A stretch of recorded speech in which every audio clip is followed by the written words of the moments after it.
जो औलाद जैसी नेमत से महरूम हैं, प्रेगनेंसी कंसीव करने के लिए कोशिश कर रहे हैं, लेकिन हर महीने कोशिश करने के बावजूद हमल नहीं ठहरता, प्रेगनेंसी कंसीव नहीं होती। तो आज की वीडियो आपके लिए बहुत ही इंपॉर्टेंट है, स्किप किए बगैर देखिएगा। 8 बेहतरीन टिप्स बताऊंगा आपको। 4 टिप्स पे मर्दों ने अमल करना है और 4 टिप्स पे ख़वातीन ने। 1 महीने अगर इन टिप्स पे आप अमल करते हैं तो प्रेगनेंसी ज़रूर कंसीव हो जाएगी 1 ही माह में। बहुत सारे हमारे व्यूअर्स की तरफ से एक ही सवाल ये बार बार आ रहा है कि हम हस्बैंड वाइफ आपस में हम बिस्तरी करते हैं, प्रेग्नेंट होने के लिए हम कोशिश कर रहे हैं, लेकिन हम बिस्तरी करने के बाद जो शोहर का मवाद है, जो सीमन है, स्पर्म्स हैं, वो सारे बाहर निकल आते हैं। तो ऐसी सूरत में हमें हमल भी नहीं हो रहा, रिपोर्ट्स भी सारी ठीक हैं, तो क्या हमल ना होने की वजह यही है? हमें कोई ऐसा तरीका, कोई ऐसा इलाज बता दें ताकि ये जो मवाद है मर्द का, जो स्पर्म है, सीमन है, ये बाहर ना निकले, आगे की तरफ ट्रैवल करे और बच्चेदानी तक पहुंच जाए और प्रेगनेंसी कंसीव करने में आसानी हो जाए। और क्या कोई ऐसा तरीका है जिससे मर्द के स्पर्म बाहर ना निकले और मवाद आगे की तरफ जाए और प्रेगनेंसी जल्दी कंसीव हो? जी हाँ, बिल्कुल ऐसा तरीका है। आज की वीडियो में हम डिस्कस करेंगे कि जल्दी हमल कंसीव करने के लिए हम बिस्तरी करते वक्त मेल का मवाद बाहर ना निकले, इसके लिए ऐसा क्या किया जाए ताकि बच्चेदानी तक उसको पहुंचाया जा सके और वहां से स्पर्म बच्चेदानी के मुंह के अंदर जाए और वहां से ट्रैवल करता हुआ फिलोपियन ट्यूब में पहुंचे और वहां पर जाकर एग को फर्टिलाइज कर दे और प्रेगनेंसी कंसीव हो जाए। बहुत ही इंपॉर्टेंट टिप्स बताऊंगा इस वीडियो के अंदर आपको। 4 टिप्स ऐसे बताऊंगा जिनको मर्दों ने फॉलो करना है और 4 टिप्स ऐसे बताऊंगा जिनको ख़वातीन ने फॉलो करना है हम बिस्तरी करते वक्त। अगर आप इन टिप्स को फॉलो करेंगे तो मवाद बाहर भी नहीं निकलेगा, जो काम के स्पर्म होंगे वो आगे जाएंगे और हमल कंसीव हो जाएगा, जल्दी ठहरेगा और ज़रूर ठहरेगा। सबसे पहले एक बात जान लें कि हम बिस्तरी करने के बाद जो मर्द का मवाद है, सीमन है, वो बाहर निकल आता है, क्या इसमें कोई परेशानी की बात है? क्या इससे वाकई हमल नहीं होगा?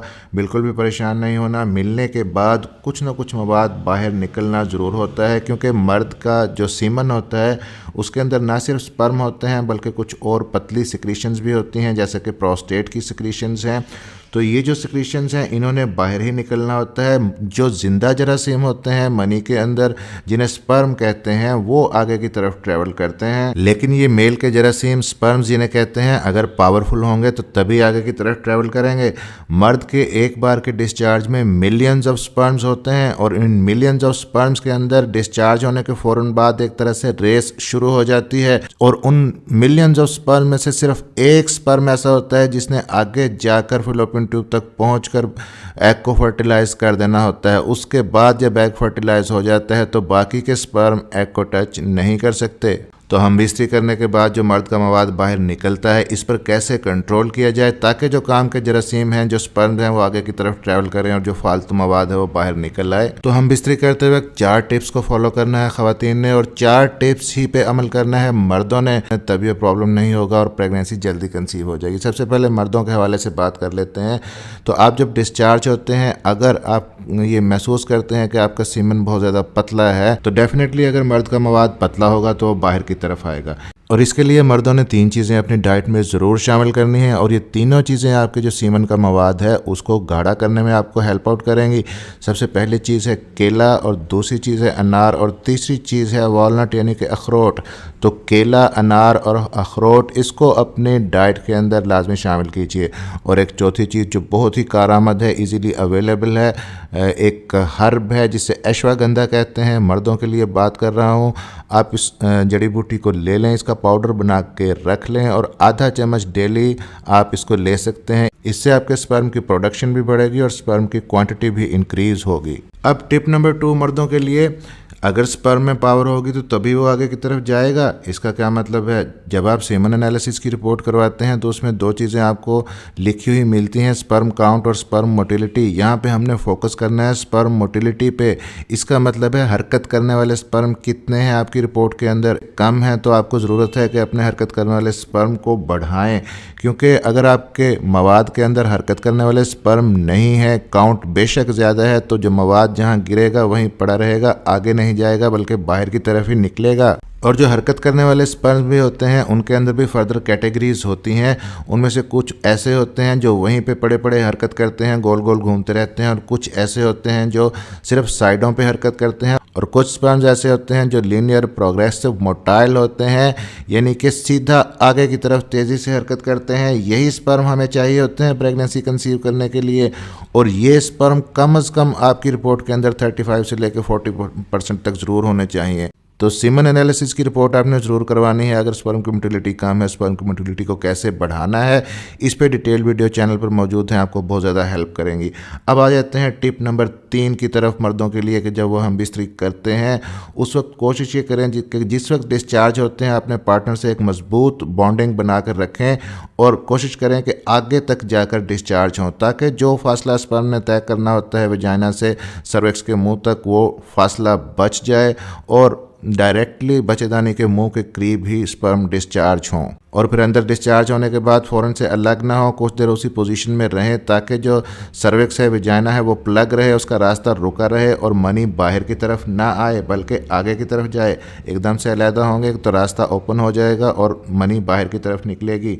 अब नंबर 4 पे जो इंपॉर्टेंट टिप है मर्दों के लिए, कि आप हम बिस्तरी करें तो एक दिन छोड़ कर करें, एक दिन का गैप रखें। इससे आपका स्पर्म काउंट भी अच्छा होगा, मोटिलिटी भी ज़्यादा होगी और मवाद ठीक होगा, बाहर कम निकलेगा, आगे की तरफ जाएगा। अब बात कर लेते हैं ख़वातीन के हवाले से कि उन्होंने हम बिस्तरी करते वक्त किन 4 टिप्स को फॉलो करना है। उनके लिए टिप नंबर 1 ये है कि हम बिस्तरी करते वक्त आप अपने बट्स के नीचे पिलो रख सकती हैं ताकि ग्रेविटी का असर कम से कम हो और स्पर्म आगे की तरफ जाए। और टिप नंबर 2 ये है कि हम बिस्तरी करने के बाद leg up the wall position अपनाएं। खुद फर्श पे लेटी रहें या बेड पे लेटी रहें और अपनी लेग्स को दीवार के साथ खड़ी कर लें। एटलीस्ट 10 मिनट तक इस पोजीशन में रहें। और टिप नंबर 3 ख़वातीन के लिए ये है कि हम बिस्तरी करने के फ़ौरन बाद वॉशरूम ना जाएं, कुछ देर उसी पोजीशन में लेटी रहें।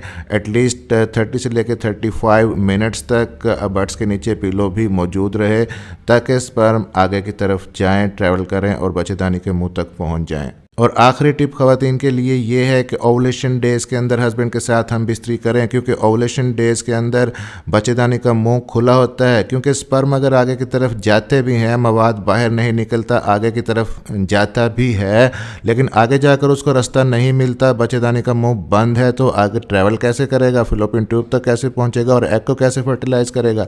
तो बच्चेदानी का मुंह खुलता है ओवुलेशन डेज़ के अंदर। ओवुलेशन डेज़ के अंदर हम बिस्तरी करेंगी तो जो स्पर्म आगे की तरफ जाएगा वो बच्चेदानी के अंदर चला जाएगा। आपके जो मेंसेस आए थे उसका जो पहला दिन था आप उसको नोट कर लें, और पहले दिन के बाद आप आगे काउंट करें 14। जो ऑलमोस्ट 13 या 14th डे होगा आपके साइकिल का, वहाँ पे जाके आपको अंडे का इखराज होता है, ओवुलेशन होती है, और उन्हीं दिनों में बच्चेदानी का मुँह खुला होता है। फिर भी अगर आपको प्रॉब्लम है, नहीं समझ आ रही, काउंट करने में मसला है, तो अपना जो साइकिल है उसको 3 हिस्सों में डिवाइड कर लें। जो पहले 10 दिन है वो छोड़ दें, जो दरमियान के 10 दिन है ये आपका फर्टाइल पीरियड होता है। इसमें आप एक दिन छोड़ कर एक दिन अपने हस्बैंड के साथ मिलेंगी तो प्रेगनेंसी कंसीव करने के चांसेस मैक्सिमम होंगे। तो जो कपल्स इस प्रॉब्लम को फेस कर रहे हैं कि हम बिस्तरी करने के बाद मर्द का मवाद बाहर निकल आता है और प्रेगनेंसी कंसीव नहीं हो रही, तो 4 टिप्स मर्द फॉलो करें और 4 टिप्स ख़वातीन जो हमने डिस्कस किए हैं, प्रेगनेंसी ज़रूर होगी और जल्दी हो जाएगी। चैनल को सब्सक्राइब जरूर कर लीजिएगा और बेल नोटिफिकेशन ऑन कर लीजिएगा ताकि प्रेगनेंसी केयर 1 to 9 की नई आने वाली वीडियो आप तक पहुंच सके। मिलते हैं अगली किसी वीडियो में, तब तक के लिए अपना ख्याल रखिएगा और दुआ में याद रखिएगा।